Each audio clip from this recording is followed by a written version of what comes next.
name's Caroline. My name's Lydia. I'm Daniel. I'm Patty. I'm Emma. I'm Nick. And you're watching Nate's speech.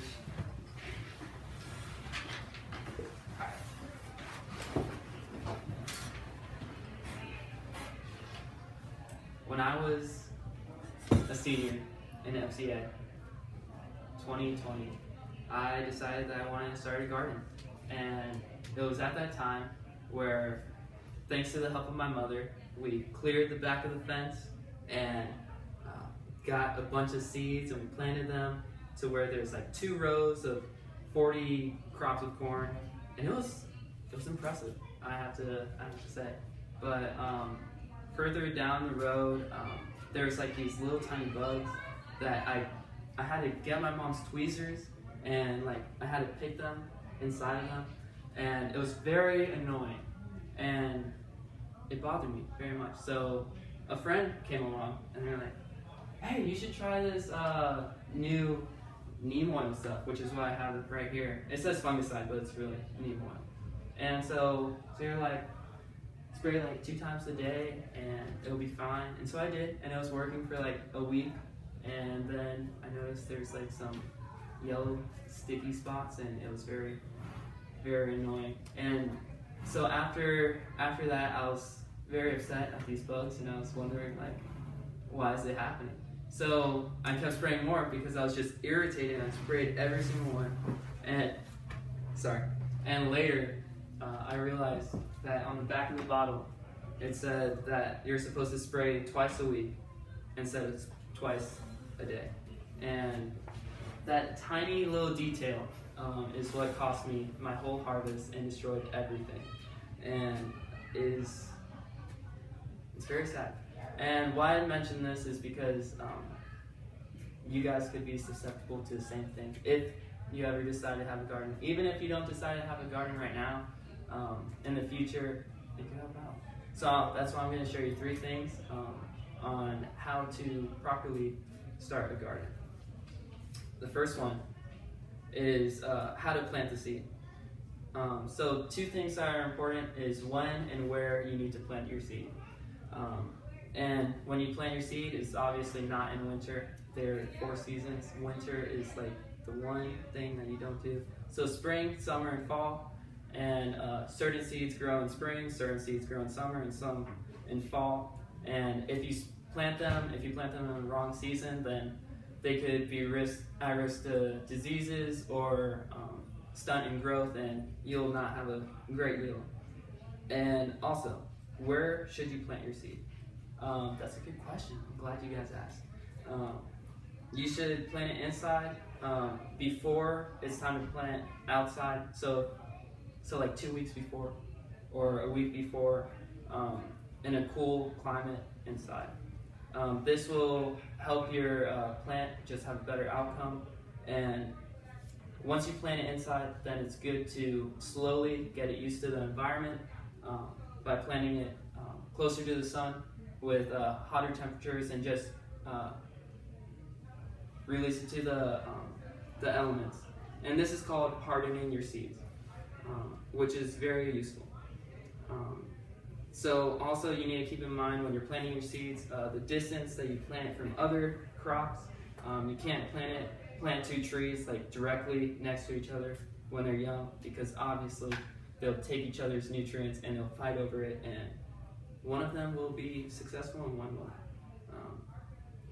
Next, how to water the seed. How much water do seeds need? That's also a good question. I'm very glad you guys asked. You need enough water to where it doesn't drown and where it's not like dehydrated. Just like you need to drink enough water. You don't want to like drown yourself or just be dehydrated. That's not healthy. Most people actually kill their plants because of overwatering instead of underwatering. So it's a very serious issue, and something that you should take into consideration. And this is what was said by Professor Jim Myers. Some vegetables, such as beans, are adapted to drought conditions at a very basic cellular level. This means that some seeds can take less water than other seeds. So it's a very complex thing. Like tomato plants and bean plants are different. You have to water them differently. So keep that in mind. Also, what exact time is good to plant the seed? It's in the morning. Jennifer Podexter said it this way: the best time to water is in the early morning, right as the day breaks and the temperature is still low, that there's no evaporation.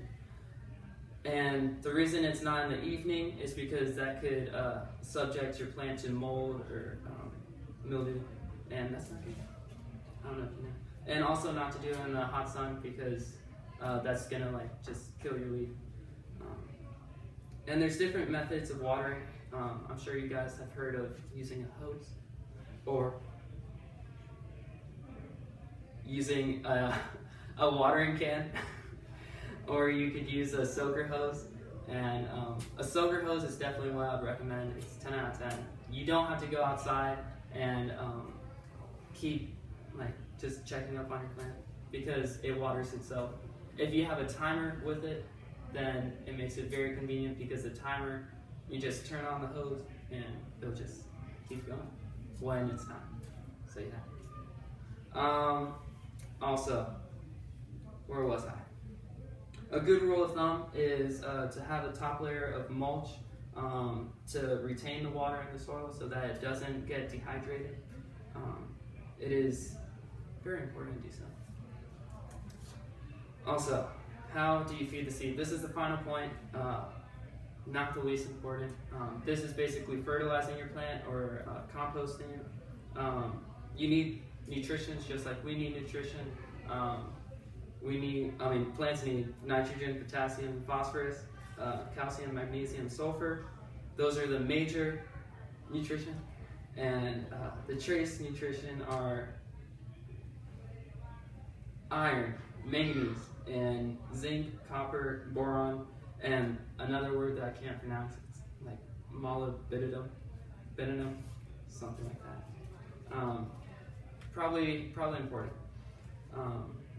So there's two different ways of feeding your seed, feeding your plant, and that is fertilizing. How do you fertilize, you might say? And you just go to your local store and you buy some fertilizer. It should be like an NPK, which means nitrogen, potassium, phosphorus mix, and that's good for your lawns or any plants to really get them to promote healthy leaves and healthy roots in the bottom, and prevent them from disease. The benefits of fertilizing is that they do it for you, but the cons is that you have to pay for it. And composting, you can just do it in your backyard with your own stuff with food that you're gonna throw away anyways. So that's that. So also, you don't know about how much nutrition that the nitrogen, that the mix has for fertilizing. It might just have nitrogen, potassium, phosphorus, and none of the minor ingredients, nutrition that is important too. So let's talk about composting. Composting, it takes scraps and eggshells, and it also takes coffee beans. You can do anything that you want, just don't put meat in it and things that aren't produce. That's just a healthy rule of thumb to do it. And you need to mix it and water it, and that will produce healthy soil for your family not your family, for the plants to eat. So the advantages of this is that it's cost effective, and you're recycling what could be thrown out. So, recycle. And so when should you do this? You should probably do this after it sprouts a little bit, after it gets the leaves. There will be 2 fake leaves. It's not called fake leaves, but it's leaves that are produced within the seed, and after that it produces 2 more leaves that are the true leaves, and those are actually called true leaves, and that's when you should fertilize, after that stage. And there are times that you shouldn't fertilize because it could actually be harmful. Wow. Why is it harmful? Why is it harmful? I'll tell you why. I'm so glad you're here. It can be harmful because if there's droopy plants, that means that they need water. They don't need food. Like, you could go to your fridge late at night and realize you're thirsty because you just have a feeling and it's like, I want to eat, but no, it's just water. You can't fix that problem with just eating. Also, you shouldn't feed the leaves when they're dry and brown because they can be burned by the sun, and adding fertilizer will actually make it worse, surprisingly. Also, tall and stretched leaves, meaning that they need sunlight, no food, okay? So make sure those three things, you don't get them mixed up to, oh, this is a problem, let's just throw some fertilizer in, because that would be bad. So in conclusion, we learned about how to plant seeds, how to water seeds, and how to feed seeds with fertilizer and compost. And that's just basically the tip of gardening. There's so much to learn. I'm not an expert. There's people that are and that know a lot more than me. And they talk about pesticides and what to do and all these different complex layers. But this was just basic 101. I'm going to end this with a quote by Voltaire. We must cultivate our own garden. When man was put in the Garden of Eden, he was there so that he should work, which proves that man was not born to rest. Thank you. Thank you. Part two. Okay. Any questions that you guys have? Karen? You said don't put them directly in the sun. What are you supposed to do? Don't put what directly in the sun? The plants. The seed, yeah. The The seed. seeds, because when I made the mistake of taking my plants out to the garden after the 6 weeks were up, and they slowly wilted. Yes. There are times that you're supposed to put them directly in the sun, which is what the back of the seed packet says. But there's also times where you should plant inside and slowly bring them outside to warmer temperatures, because if you just throw them out into the real world, they're gonna die. So they just go into shock and they don't do so well. Yikes. Okay. That's what the real world does to you. Any other questions?